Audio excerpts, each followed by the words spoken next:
के सभी सदस्य एक स्वर से, एक भाव से, एक भावना से, एक संकल्प से वो संदेश देके सेना के जवानों के पीछे देश खड़ा है, पूरा सदन एक। ऐसा पहली बार हुआ है। नमस्कार, मैं हूं आपके साथ सुनील सिंह पौरुष। जी हां, तो कोरोना काल के दौर में संसद के पहले सत्र का आगाज हो गया। सदन में राज्यसभा के उपसभापति का चुनाव हुआ और एनडीए के हरवंश उपसभापति बने। सदन में प्रश्नकाल नहीं रखा गया, सिर्फ शून्यकाल रखा गया है। ऐसे में विपक्ष कह रहा है कि सरकार लोकतंत्र का गला घोंट रही है। इसी पर चर्चा करेंगे, लेकिन उससे पहले देखिए खास रिपोर्ट।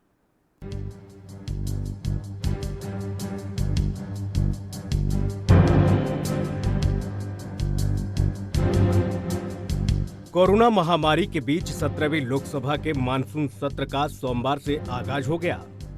लोकसभा में प्रश्नकाल नहीं होने पर विपक्ष ने सवाल उठाए। कांग्रेस के सांसद अधीर रंजन चौधरी ने कहा कि प्रश्नकाल सदन की कार्यवाही का अहम हिस्सा है। यह गोल्डन आवर्स है, लेकिन आप कह रहे हैं कि विशेष परिस्थितियों की वजह से इसे नहीं करा सकते। दरअसल आप लोकतंत्र का गला घोंटने की कोशिश कर रहे हैं। 15 तारीख फिर दोबारा जब बीएससी की मीटिंग होगी तो इस विषय पे चर्चा करके ये फैसला किया जाएगा कि सरकार कौन कौन से विषय पे हमें बोलने का और चर्चा करने का मौका देंगे। तो वहीं दूसरी तरफ एआईएमआईएम के प्रमुख असदुद्दीन ओवैसी ने कहा कि सरकार ने हमारे सवाल पूछने का अधिकार छीन लिया है। विपक्ष के अन्य सदस्यों ने भी कहा कि प्रश्नकाल होना जरूरी है। तृणमूल कांग्रेस के सांसद कल्याण बनर्जी ने कहा कि प्रश्नकाल संसदीय प्रणाली के मूलभूत ढांचे से जुड़ा है, इसका प्रमुख अंग है। इस बीच रक्षा मंत्री ने प्रश्नकाल के मुद्दे पर सरकार का बचाव किया। उन्होंने कहा कि असाधारण परिस्थितियों में संसद की कार्यवाही हमको करनी पड़ रही है। 4 घंटे के लिए सदन चलेगा। मैंने अपील की थी कि इसमें प्रश्नकाल न हो, आधे घंटे का एक 0 आवर हो। और इन सब के बीच प्रधानमंत्री नरेंद्र मोदी ने कहा कि आज जब हमारी सेना के वीर जवान सीमा पर डटे हुए हैं, हिम्मत के साथ, जज्बे के साथ, बुलंद हौसलों के साथ दुर्गम पहाड़ियों में डटे हुए हैं, कुछ समय के बाद बर्फबारी भी शुरू होगी। ऐसे वक्त में संसद से एक भाव, एक सुर से आवाज आनी चाहिए कि देश और पूरा सदन उनके साथ खड़ा है। कोरोना के दौर में जब तक दवाई नहीं, तब तक कोई ढिलाई नहीं होनी चाहिए। उन्होंने कहा कि हम चाहते हैं कि दुनिया के किसी कोने में वैक्सीन बने और हम सभी को मिले। साथ ही पीएम ने कहा कि मुश्किल दौर में संसद का सत्र शुरू हो रहा है। एक तरफ कोरोना है और दूसरी तरफ कर्तव्य। सांसदों ने कर्तव्य का पथ चुना है। मैं उन्हें धन्यवाद और बधाई देता हूं। इस सदन की और भी एक विशेष जिम्मेवारी है, और विशेष करके इस सत्र की विशेष जिम्मेवारी है। आज जब हमारी सेना के वीर जवान सीमा पर डटे हुए हैं, बड़ी हिम्मत के साथ, जज्बे के साथ, बुलंद हौसलों के साथ दुर्गम पहाड़ियों में डटे हुए हैं, और कुछ समय के बाद बर्फ वर्षा भी शुरू होगी। जिस विश्वास के साथ वो खड़े हैं, मातृभूमि की रक्षा के लिए डटे हुए हैं, ये सदन भी, सदन के सभी सदस्य एक स्वर से, एक भाव से, एक भावना से, एक संकल्प से वो संदेश देंगे सेना के जवानों के पीछे देश खड़ा है। संसद और सांसद सदस्यों के माध्यम से खड़ा है। पूरा सदन एक स्वर से देश के वीर जवानों के पीछे खड़ा है। ये बहुत ही मजबूत संदेश भी ये सदन देगा, सभी माननीय सदस्य देंगे, ऐसा मेरा पूरा विश्वास है। चलिए अब जान लेते हैं मानसून सत्र की कुछ खास बातें। इस बार सत्र के दौरान 18 दिन लगातार कार्रवाई चलेगी, कोई छुट्टी नहीं होगी। शनिवार और रविवार को भी काम होगा। आमतौर पर दोनों सदनों में एक साथ काम होता है, लेकिन इस बार 2 शिफ्ट में होगा। लोकसभा सोमवार सुबह 9 बजे से दोपहर 1 बजे तक चली, तो वहीं राज्यसभा की कार्यवाही दोपहर 3 बजे से शाम 7 बजे तक चली। इसके बाद 15 सितंबर से 1 अक्टूबर तक लोकसभा दोपहर 3 बजे से शाम 7 बजे तक चलेगी और राज्यसभा सुबह 9 बजे से दोपहर 1 बजे तक चलेगी। मानसून सत्र में 47 विधेयक पेश किए जाएंगे। इनमें 11 विधेयक ऐसे हैं जो अध्यादेश की जगह लेंगे। दोनों सदनों में प्रश्नकाल नहीं होगा और शून्यकाल भी सीमित किया गया है। सत्र से पहले 5 सांसदों को हुआ कोरोना। 9 सांसद भी सदन में नहीं पहुंचे। सत्र से पहले सभी सांसदों की कोरोना जांच की गई। इनमें 5 सांसदों की रिपोर्ट पॉजिटिव आई है। तृणमूल कांग्रेस के 7 सांसद भी सत्र में हिस्सा नहीं ले रहे हैं। इनमें राज्यसभा के मुख्य सचेतक सुखेंदु शेखर राय भी शामिल हैं। भाजपा के 2 सांसद भी नहीं आएंगे। 4 बड़े डिस्प्ले स्क्रीन सदन के चैम्बर में लगाए गए हैं। साथ ही 6 छोटी स्क्रीन 6 गैलरियों में लगाई गई हैं। Audio console, ultra violet germicidal radiation, audio video signal के लिए दोनों सदनों को जोड़ने वाले स्पेशल केबल्स, अधिकारियों की गैलरी को अलग करने के लिए पॉलीकार्बोनेट शीट का इस्तेमाल किया गया है। संक्रमण फैलने से रोकने के लिए 6 बार रोज एसी बदले जाएंगे। सांसदों को कोरोना से बचाव के लिए DRDO की किट मिलेगी। हर किट में 40 disposal mask, N95 mask, sanitiser की 20 बोतलें, 40 ग्लव्स और दरवाजा बंद करने के लिए टच फ्री हुक्स होंगे। दिल्ली से ANV न्यूज के लिए ब्यूरो रिपोर्ट। जी हाँ, तो ऐसा पहली बार हुआ है कि कोरोना काल में सदन की शुरुआत हुई है और सदन की शुरुआत के साथ ही आपको बता दें कि तमाम नियम शर्तों के साथ इस सदन को शुरू किया गया है। सीधा रुख करेंगे, हमारे साथ श्याम सिंह यादव हैं, BSP से सांसद हैं, इस चर्चा में जुड़े हुए हैं। श्याम सिंह यादव जी, बहुत स्वागत है आपका ANV न्यूज में। शायद दोबारा करें, कॉल फुल है मतलब। श्याम जी, आवाज मिल पा रही है आपको?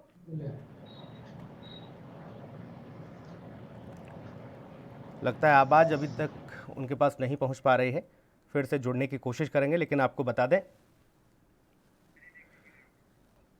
तो संसद सत्र में 5 बातें जो पहली बार हुई। लोकसभा की कार्रवाई सिर्फ 4 घंटे चली। सदन के अंदर सांसदों ने बैठे बैठे ही सवाल जवाब किए। पहली बार आपको बता दें कि सदनों में मोबाइल ऐप से अटेंडेंस लगाई गई और सदन के प्रश्नकाल इस दरमियान नहीं हुआ है, शून्यकाल सीमित रखा गया है। साथ ही ये हम 5 बातें आपको बता रहे हैं जो पहली बार हुई हैं। लोकसभा के सदस्यों ने राज्यसभा के सदन में बैठकर हिस्सा लिया।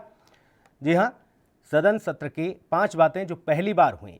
इतिहास में पहली बार ऐसा हुआ कि लोकसभा की कार्रवाई सिर्फ 4 घंटे चली। सदन के अंदर सांसदों ने बैठे बैठे ही सवाल के जवाब दिए। साथ ही शून्यकाल की अगर बात की जाए तो सीमित रखा गया और प्रश्नकाल हुआ ही नहीं। साथ ही लोकसभा के सदस्यों ने राज्यसभा के सदन में बैठकर हिस्सा लिया। पहली बार सांसदों ने मोबाइल ऐप के जरिए अटेंडेंस लगाई है। तो ये 5 बातें जो हम आपको बता रहे हैं कि पहली बार ऐसा हुआ। इसके साथ ही आपको बता दें कि लोकसभा सचिवालय के मुताबिक पहले दिन लोकसभा की कार्रवाई में करीब 359 सदस्यों ने हिस्सा लिया। लोकसभा में सिर्फ 200 सदस्यों के बैठने की व्यवस्था की गई थी। 30 सदस्य गैलरी में बैठे थे। लोकसभा में ही एक बड़ा स्क्रीन लगाया गया जिसके माध्यम से राज्यसभा में बैठे लोकसभा के सदस्य भी नजर आ रहे थे। बाकी सदस्य राज्यसभा में बैठे थे और ऐसे ही राज्यसभा में बैठे सदस्य स्क्रीन के जरिए लोकसभा की कार्रवाई देख रहे थे।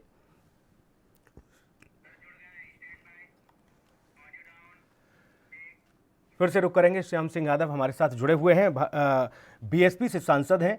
श्याम जी, बहुत स्वागत है आपका ANV न्यूज में। Thank you. श्याम जी, शून्यकाल सीमित रखा गया और प्रश्नकाल हुआ ही नहीं, यही नाराजगी है या कुछ और भी नाराजगी? क्या कुछ मुद्दे रहे जिनको लेकर विपक्ष हंगामा करता नजर आया? प्रश्नकाल का होना देखिए बहुत जरूरी है। जब तक प्रश्नकाल नहीं होता है तब तक ये मेरे हिसाब से ये बहुत संसद के सत्र का कोई मतलब ही नहीं होता है कि जो प्रश्न लोग पूछते हैं और खास तौर से स्टार्ड क्वेश्चन जो पूछते हैं उसमें सप्लीमेंट्रीज पूछते हैं तो अकस्मात पूछते हैं, मंत्री को, माननीय मंत्री को उसका उत्तर अपने उससे विवेक से देना होता है। जब तक वो तैयार नहीं होगा तब तक वो उसका उत्तर ठीक से नहीं दे पाएगा। और कभी कभी जैसे किसी से अकस्मात क्वेश्चन पूछ लेते हैं और उसका उत्तर चाहते हैं तो उत्तर जाने अनजाने में उसको सही मिलता है, लेकिन जब बहुत समय देते हैं अनस्टार्ड क्वेश्चन में तो बहुत सोच के ठोक पीट करके अपने उद्देश्य को पूरा करने के लिए वो उसको साधने के लिए अपनी बात को उत्तर देते हैं, पहली चीज। दूसरी चीज देखिए, जो इस समय जो प्रश्न काल के समय जो हमारे कुछ सांसद लोग जो सवाल पूछना चाहते हैं उस पर पूरी गैगिंग कर दिया गया, उसको पूछने ही नहीं दिया गया। हम सभी लोग जानते हैं कि इस समय सबसे ज्वलंत देश के सामने क्या समस्या है और जिसके लिए चर्चा आपके भी यहाँ होनी चाहिए और मेरा तो चैनल वालों को कहना है, आपको भी कहना है कि आप ये सत्र ठीक हुआ कि नहीं हुआ, आप उस पर चर्चा करते हैं। आप कानून ये बना रही है यूपी सरकार, उसकी चर्चा करते हैं ना हम जनहित के मुद्दों की भी चर्चा करते हैं। ऐसा नहीं है श्याम जी, जो आप बता रहे हैं उन मुद्दों को तो उठाते हैं, लेकिन सबसे ज्यादा जो प्राथमिकता मिलती है एएनबी न्यूज पर वो जनता के मुद्दों को मिलती है। हमें मालूम है कि कहाँ क्या क्या दिक्कतें हैं, उन सारी चीजों को हमने तो इसलिए इनवाइट किया कि आज पहला दिन, फर्स्ट डे फर्स्ट और पहली बार इतिहास में बदला नजर आया सदन जी। जो देशभक्त लोग हैं वो कुछ चीज पे चर्चा नहीं करना चाहते हैं, लेकिन जो गद्दार लोग हैं उस पर चर्चा करना चाहते हैं। आप अच्छी तरह से समझ रहे हैं। आप जरा एक दिन चर्चा करके देखिए तो आपको पता लगेगा कि चर्चा कर पाते हैं कि नहीं कर पाते हैं। मैं तो आपको चैलेंज कर रहा हूं सुनील जी, आप समझ रहे हैं मेरी बात को? बिल्कुल। देशभक्त लोग इस समय जिस चीज पर चर्चा नहीं करना चाहते, जिसको छुपाया जा रहा है और हर चैनल छिपा रहा है और उस पर गद्दार लोग चर्चा करना चाहते हैं। तो मेरा तो आपसे पहले यही वो है, हाथ जोड़कर प्रार्थना है।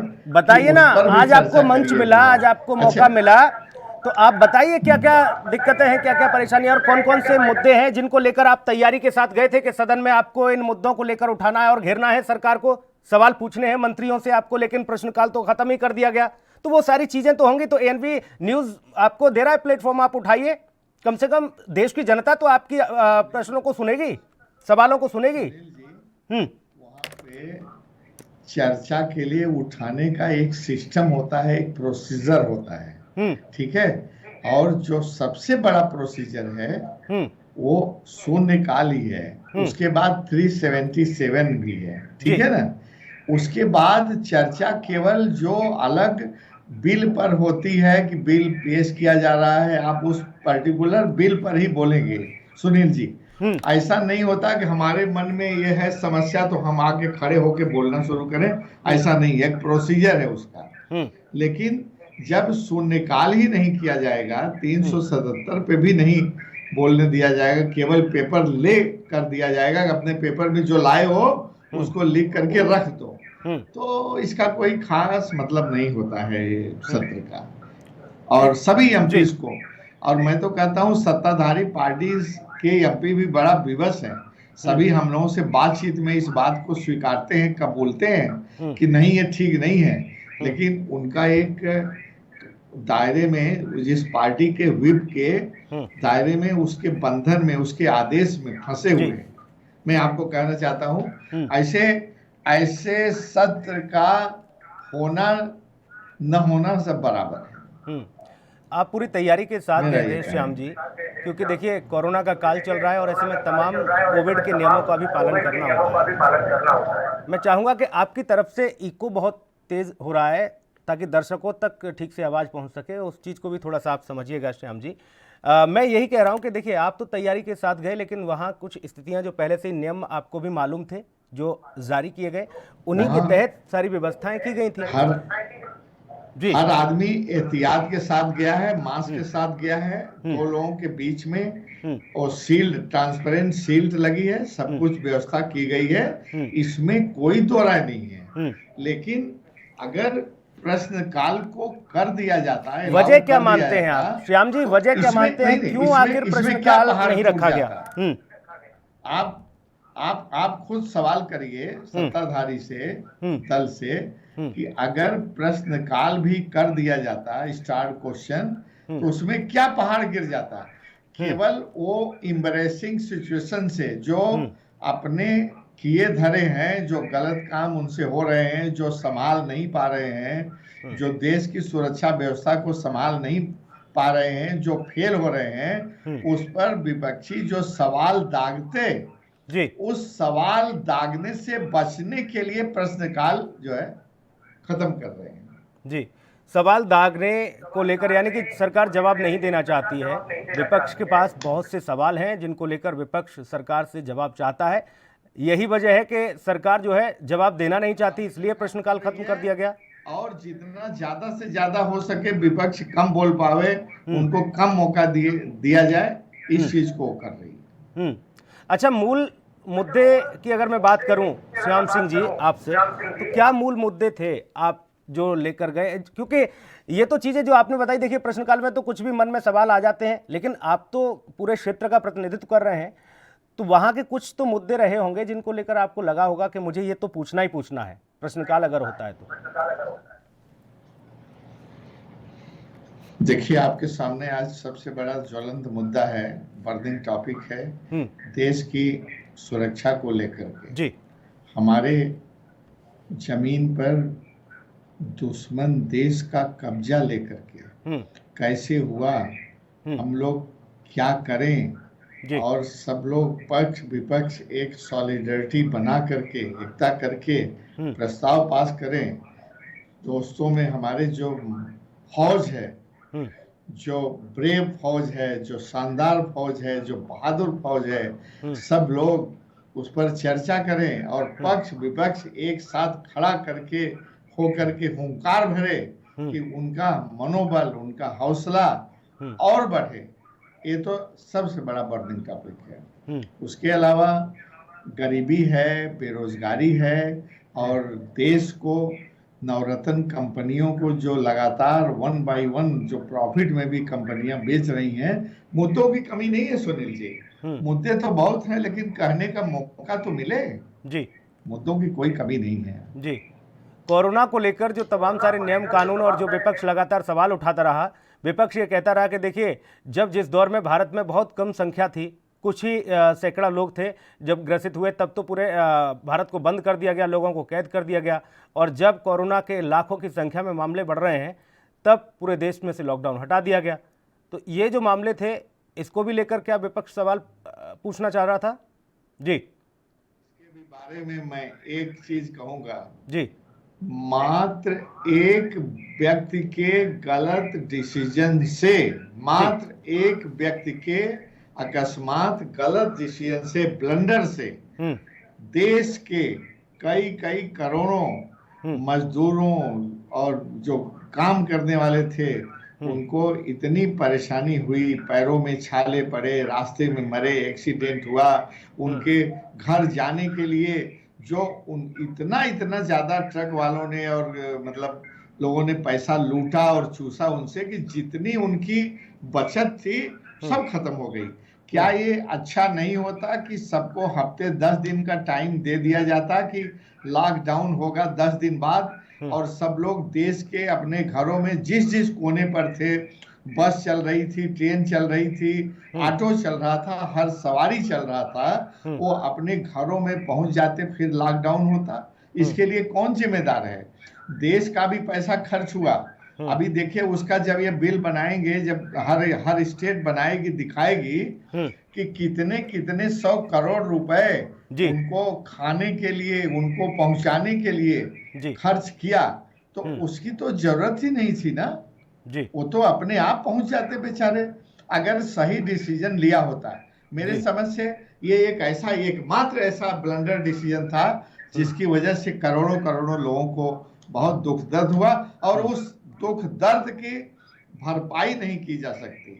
जैसे डीमोनेटाइजेशन किया था, तो उसमें तो खैर थोड़ी देर के लिए सोचिए, लाजमी था कि अगर उनको वक्त देंगे हफ्ता 10 दिन का, तो वो अपनी नोट बदल लेंगे, कुछ ऐसा कर लेंगे कि सरकार के मंसूबों पर पानी फिर जाए। लेकिन इस लॉकडाउन में तो ऐसा नहीं था। हफ्ते 10 दिन का टाइम दिया जाना चाहिए था, बड़ा वाजिब था भाई सुनील जी। बिल्कुल। इसके साथ साथ एक और बड़ा मुद्दा जीडीपी को लेकर जो लगातार विपक्ष हमलावर है, यानी आप सब लोग सवाल उठा रहे हैं, जीडीपी को लेकर भी सवाल रहे होंगे, लेकिन उस पर भी चूंकि प्रश्नकाल खत्म है, ऐसे में कोई सवाल नहीं होगा। हालात को लेकर, फाइनेंशियल हालात को लेकर के जब बजट में मैंने बोला था तो 3.25 तक उस समय गिर गया था और लगातार गिर रहा था। जैसे ये है कि आप आकाश से कोई चीज उछाल दीजिए और बड़े तेजी से गिर रही है, तो हिंदुस्तान का बजट उसी तरह से गिर रहा था। और अब कोरोना आने की वजह से वो कोरोना के पीठ के पीछे छिपेंगे कि कोरोना की वजह से ये हमारा बजट गिर गया, जबकि आप देखिए कि बजट तो इनका जीडीपी तो पहले से ही गिरा हुआ था, गिर रहा था। और आज आप जानते होंगे कि 23.95 माइनस में चल रहा है इस क्वार्टर में, उससे भी ज्यादा। कई और रेटिंग एजेंसीज का आकलन है कि 25% से भी ज्यादा, 29-30% तक निगेटिव में चला गया है। और आगे आने वाले दिनों में भी कोई अच्छी खबर नहीं आएगी, ऐसा लगता है पढ़ करके। देश की फाइनेंशियल कंडीशन की हालात ऐसे हैं। 5 सदस्यों को कोरोना पॉजिटिव हुए, उसके बाद वो शामिल नहीं हो पाए, उसके बाद ये आंकड़ा बढ़ता गया, तकरीबन 17 सदस्यों की जो रिपोर्ट है वो पॉजिटिव आ गई है। उसमें बीजेपी के ज़्यादा सांसद हैं, लेकिन उसके अलावा भी टीएमसी के सांसदों ने हालांकि हिस्सा नहीं लिया, वो अलग विषय है, वो टीएमसी के सांसद ही बता पाएंगे, ममता बनर्जी बताएंगे क्यों नहीं पहुँचे। लेकिन मैं आपसे ये जानना चाह रहा था, ये जो व्यवस्था आपने देखी अपने पूरे कार्यकाल के दरमियान, या फिर जब से सदन की शुरुआत हुई तब से, लोकसभा और राज्यसभा की व्यवस्था पहली बार एक दूसरे जो सदस्य थे वो एक साथ बैठे, इस व्यवस्था को किस तरह से देख रहे हैं आप?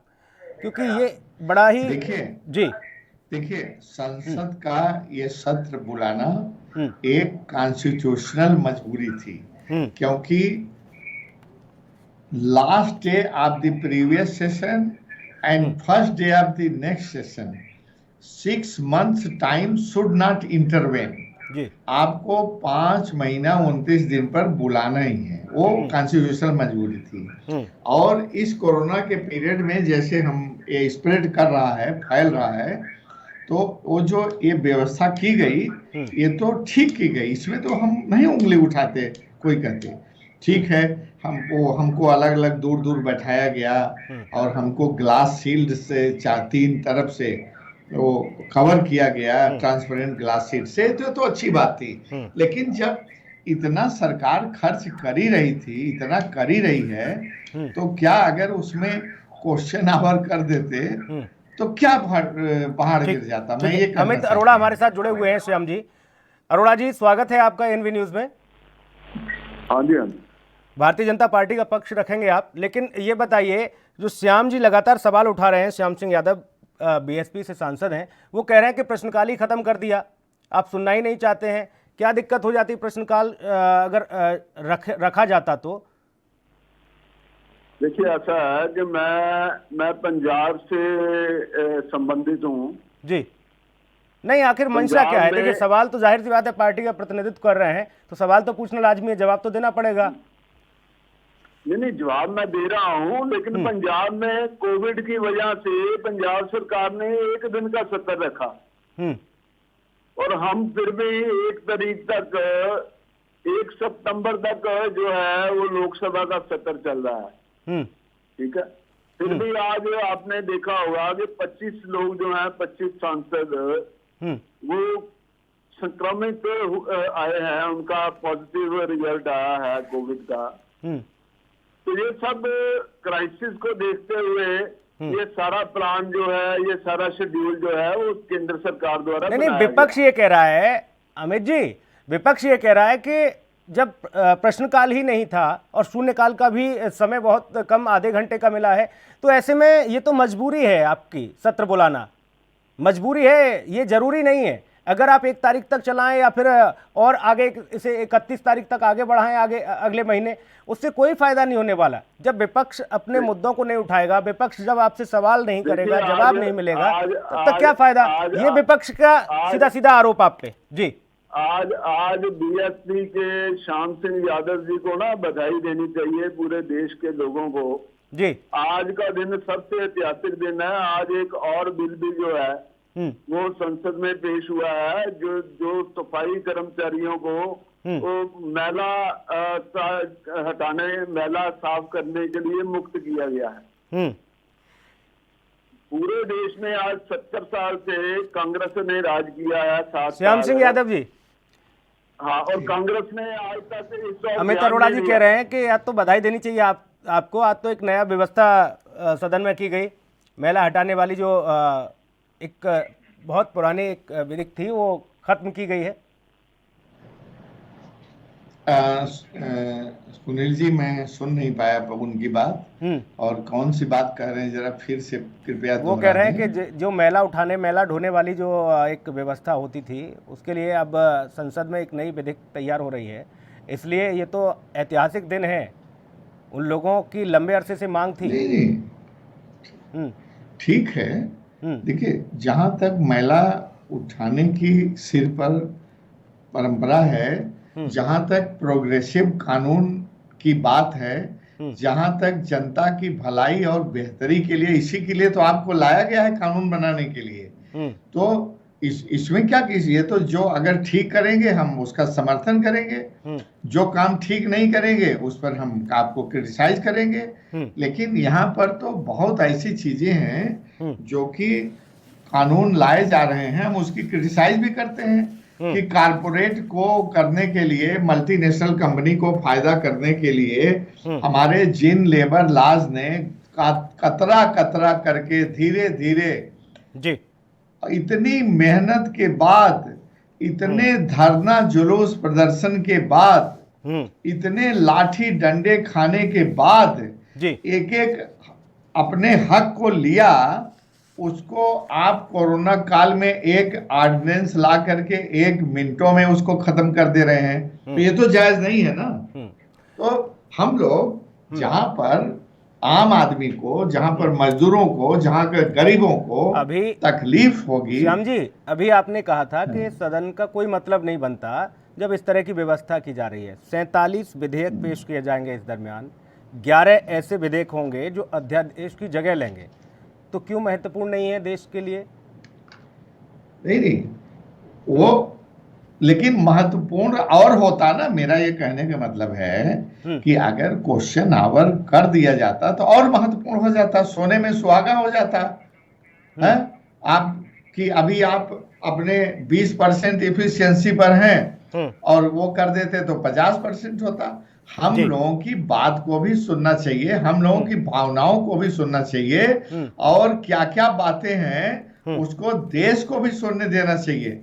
ये तो सारी बातों को रोक लेते हैं, आम आदमी तक पहुंचने नहीं देते। रक्षा मंत्री ने कहा था सदन में, रक्षा मंत्री ने कहा कि शून्यकाल मिला है, आप वहां पर प्रश्न कर सकते हैं, वहां सवाल कर सकते हैं, उसमें कोई दिक्कत नहीं है। तो उससे संतुष्ट नहीं आप?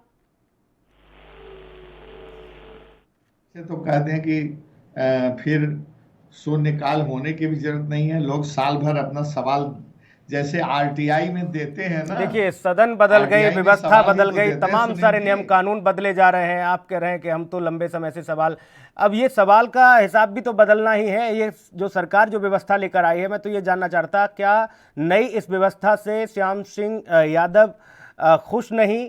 क्या वो नहीं चाहते कि ये सदन बखूबी चले और जो 47 विधेयक पेश किए जाने हैं वो पेश हों? 11 इसमें केवल श्याम सिंह यादव का सवाल नहीं है जी, यहाँ बहुत एमपीज का सवाल नहीं है, बहुत लोग नाखुश हैं। यहाँ सवाल है जो सदन चल रहा है, यहाँ के चुने हुए जो देश ने चुनकर भेजा है, उनकी बातों को, देश को सुनने का सवाल है यहाँ पर। ठीक, लेकिन इससे पहले जब व्यवस्थाओं के अनुरूप जब सदन चलता था, तब भी कई बार हमने देखा कि विपक्ष के हंगामे की भेंट चढ़ जाती थी सदन की कार्यवाही, और उस समय जब जो भी अव्यवस्थाएं होती थीं जाहिर तौर पर विपक्ष हंगामा करता था, बाहर निकल जाता था, विपक्ष वहां से वॉकआउट कर दिया जाता था और बाहर आके गांधी जी की प्रतिमा के आगे धरना दिया जाता था। तब भी हमने देखा कि तमाम जनता के जो मुद्दे हैं, तमाम जो विधेयक हैं, वो लंबित हो जाते थे, वो आगे खिंच जाते थे। हम भी ये उम्मीद करते हैं कि सदन की कार्यवाही स्वस्थ और बेहतर तरीके से चले और जनता के लिए जो भी विधेयक और जो भी व्यवस्थाएं लाई जा रही हैं, विपक्ष उस पर अपनी सहमति जताते हुए जो भी व्यवस्थाएं हैं उन सारी चीज़ों को करते हुए आगे इस सदन को स्वस्थपूर्ण तरीके से आगे चले। बहुत शुक्रिया श्याम सिंह जी, समय का अभाव है मेरे पास, बहुत धन्यवाद। अमित जी, आपका भी बहुत धन्यवाद। इस खास पेशकश में इतना ही, नमस्कार।